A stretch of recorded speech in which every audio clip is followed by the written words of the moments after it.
What's up, you guys? It's Graham here. So unfortunately, in the last few weeks, you may have noticed a very significant change to your high-interest savings account, and that would be a lack of high interest being paid in your savings account. That's right, in a day I never hoped would come, high-interest savings accounts are really no longer high interest anymore because the Fed lowered their benchmark interest rates pretty much down to nothing, leaving banks with no other option other than to slash the interest they pay you for keeping your money with them. Now, it's not really surprising why the Fed would do something like this and lower interest rates. After all, lower interest rates means that money is cheaper to borrow, it encourages more lending, people could go out and finance more growth, and in a way, it incentivizes people to go and invest their cash instead, because otherwise, if they just keep it sitting in a bank account, they're not earning anything. In a sense, low interest rates just act like catnip for the economy because it causes more money to flow into the markets. But it penalizes anyone who holds cash because they're no longer making as much money anymore. So in this video, we're going to be going over the best high interest rate savings accounts out there that are still paying you a really good amount on your money, despite what the Federal Reserve has done to ruin them. And because all of these banks are competing for your business, you can get some really good perks right now. That's exactly what's caused me to switch banks, move my money around, and try to get the highest interest rate possible throughout all of this craziness. Although keep in mind that these rates are subject to change at any time, and with my luck, as soon as I post this video, I'm going to jinx it and banks are going to lower their interest rates yet again, because that's always what seems to happen, and that's my life. So in order to counteract this superstitious jinxing, if you wouldn't mind smashing the like button for the YouTube algorithm, it greatly helps out my channel a lot, and I put a lot of work into making videos like this to make them as accurate as possible. And none of this video is sponsored, by the way. None of these banks are paying me to mention them in this video, even though I wish they were, but I'm not getting paid to mention them. Coming in at number 6 on the list, meaning it's good enough to be on the list in the first place, is a classic, and it's an old favorite of mine, and that would be Discover Bank. Now, Discover is one of those companies that with pretty much everything they do, they're just really good. Like, to be completely honest, I don't have anything bad to say about them, and my only complaint is that I have nothing to complain about. To start, they're really one of the best online banks out there. They don't have any hidden fees, they don't have any maintenance fees, they don't have any minimum balances, and they make that very clear as soon as you go to their website. They also have free ATM access, free debit cards, free checks, the list goes on. But let's talk about the savings account, because that's really the focus of this video. At the time of making this video, they're paying you a 1.5% interest rate on your money. Again, that's with no fees, no minimums, and no hidden agenda to try to trick you into paying for something you don't need. It's really just as easy as depositing your money and then enjoying some of that sweet, sweet interest. Again, to fully appreciate just how good 1.5% interest is right now, let me show you what some of the other banks are offering. Chase Bank pays you 0.05% interest on balances over $250,000. So just right there, Discover pays you 30 times more interest. Bank of America pays you 0.06% if you have more than $100,000 with them. Wells Fargo just basically slaps you in the face and pays you 0.01% on all balances. Because they're Wells Fargo, and what did you expect from Wells Fargo? Whoops, this is always crooked. There we go. So as you can see, even though 1.5% doesn't sound like a lot of money, compared to what else is out there, 1.5% is a lot of money. Especially coming from a company that just has all-around really good banking services. They have one of the best beginner credit cards that I recommend pretty much everyone start out with, and they're not evil like a lot of the other banks out there. So this one definitely gets a big pass from me. Next, number 5 on the list is a company that I've talked about and mentioned here non-stop on the channel. I've used them for many years, and I've reached out to them multiple times to see if they'll sponsor one of my videos, but they never get back to me, and that's not that strange because I just end up talking about them anyway, so why would they pay me for that? And that's Ally Bank. They're a bank that in the middle of everything and the Fed reducing interest rates and everyone else racing to the bottom, Ally Bank barely budged, and they remained really competitive because they knew that was their chance to stand out and gain a whole bunch of business, and hey, they were right. Right off the bat, they're offering you 1.5% interest on your money with, just like Discover Bank, absolutely no minimums, no hidden fees, no catch whatsoever. It's really just a very solid 1.5% interest on your money. Ally Bank has really been the only bank I consistently come back to after trying so many of the other banks out there. And even though they don't offer you the highest interest rate out there, they pretty much make up for it with everything else. To start, you can open up an account with them for free online, and once you do, you can open up a checking account, get free debit cards, free checks, and you can get as many as you like. Now, I'm sure at this point you might start thinking to yourself, but Graham, my credit union in Bufford, Wyoming pays 1.62%. Why didn't you mention them? dislike and send. And sure, I'll admit there are places that pay more than this. However, I'm focusing on the banks that anyone in the United States can easily use and apply for. And to me, Ally Bank is really one of those places that's so much more than just a savings account, it's really the entire package. Not only are they a full-service bank and lender, but they're also an investment platform with $0 stock trades. I use this myself because it's been extremely easy to invest with the same company I have a lot of my money with, and so far I've been extremely happy. I also highly recommend the no penalty 11-month CD, and just like a little life hack that I've used in the past is that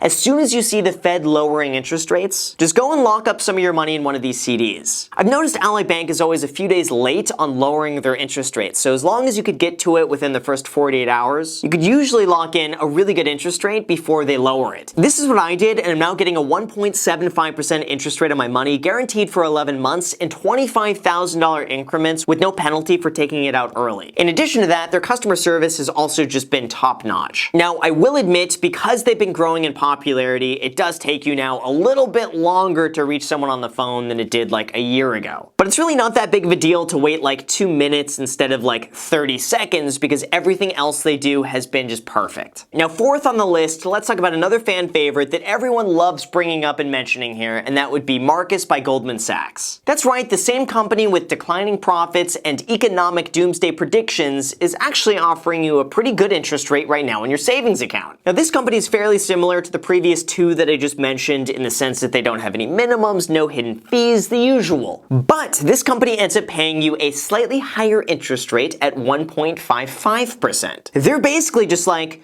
Ooh, we're gonna see what all these other banks are doing, and then we're gonna beat them by just that much, so we end up showing up first before them. it's the same reason why the Apple stock ticker is AAPL, because now they show up before everyone else with the first two letters being A's, see?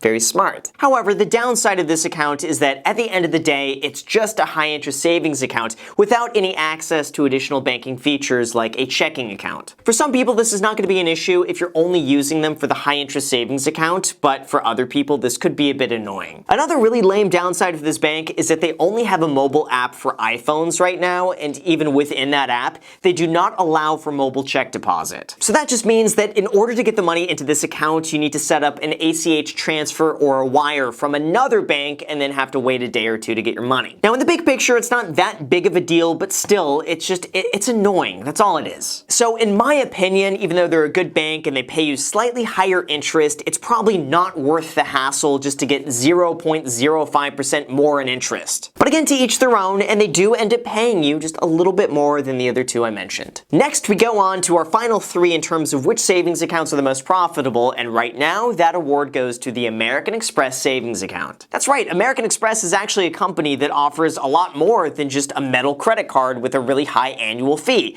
They also happen to pay you a pretty good interest rate on your money as well. And to me, that just makes sense because American Express is one of the most prominent credit card companies out there. And since they handle such a high volume of payments, it makes sense for them to get into the banking services as well. With this, there are no fees, no minimum balances, and the customer service with American Express has always been top-notch. However, just like my last example, just keep in mind that this is not a full-service bank. It's only a savings account, so you're not going to be getting access to a checking account, checks, or anything else like this. But like I mentioned, if you're just looking for a place to stash your cash and that's it, you just want a good interest rate, then this one hits that category and I would highly recommend it. And now we move on to our final best two choices, and coming in at a whopping 1.7% interest is CIT Bank. Not to be confused with Citibank, this is CIT Bank. I'm not sure why they have names so close to one another, but it is what it is, I guess. Anyway, this is a bank that's offering you 1.7% interest, but there is a bit of a catch. If you want the 1.7% interest rate, you have to make it worth their while. After all, they're not just giving out 1.7% to anybody, so if you want to enter the Cool Kids Club and get 1.7% in their savings account,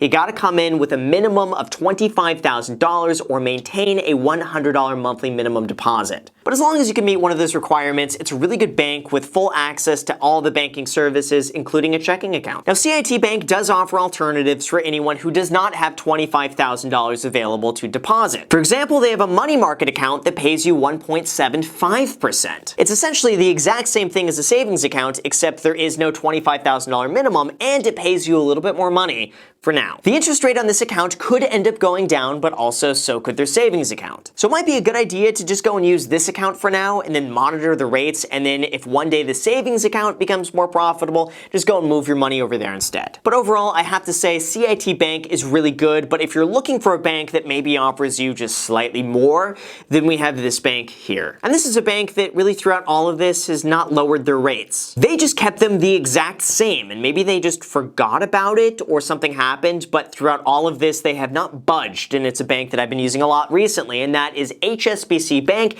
which is paying you 1.7% on your money. Now seriously, I'm actually kind of worried they forgot to change this because they've been paying this 1.7% now for months. It's been unchanged. Like, even though the Fed had dropped rates twice in the last like 2 months, they hadn't done a thing. Maybe it's just never been updated, but they're still paying right now 1.7%. With this, there's no maintenance fees, there's only a $1 minimum balance to open an account, and that's it. I have my mortgage with them, I have a checking account with them, I have a savings account with them, and for a full service bank, they have been amazing. Plus, unlike some of the other banks that I mentioned, HSBC has physical branch locations that you could walk into, which I don't know why you would ever really need to go into a bank anymore when you could just do everything from your phone, but anyway, the option is there if you want to do it. Now, I will say, as happy as I am with them, the only downside that I could see is that their mobile app and website are just extremely confusing to use. Even for me, it takes me a while to figure out just how to log in, go through like a bajillion authentication processes, and then you're finally in your account. I know they're doing this to try to make the accounts really secure, but it's just confusing and it's frustrating. Not to mention, in the event you do need to reach somebody and you call their customer service number, you're probably going to be on hold for like 10 to 20 minutes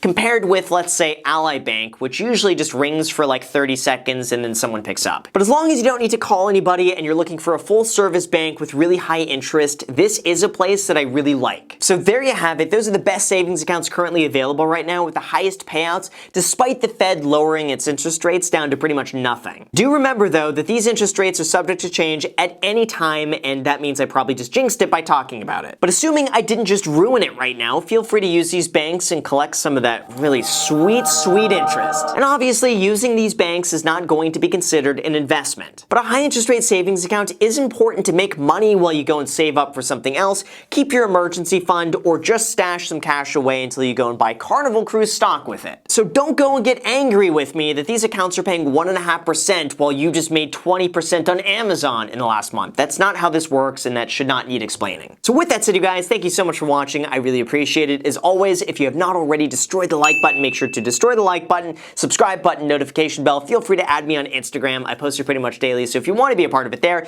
feel free to add me there. As on my second channel, The Graham Stephan Show, I post there every single day. I don't post here, so if you want to see a brand new video from me every single day, make sure to add yourself to that. And lastly, if you guys want 2 free stocks, use the link down below in the description. Webull is going to be giving you 2 free stocks when you deposit $100 on the platform, with one of those stocks being valued up to $1,400. So if you want a chance to get 2 free stocks within like 5 minutes of your time for signing up, that link is down below in the description. Thank you guys so much for watching, and until next time.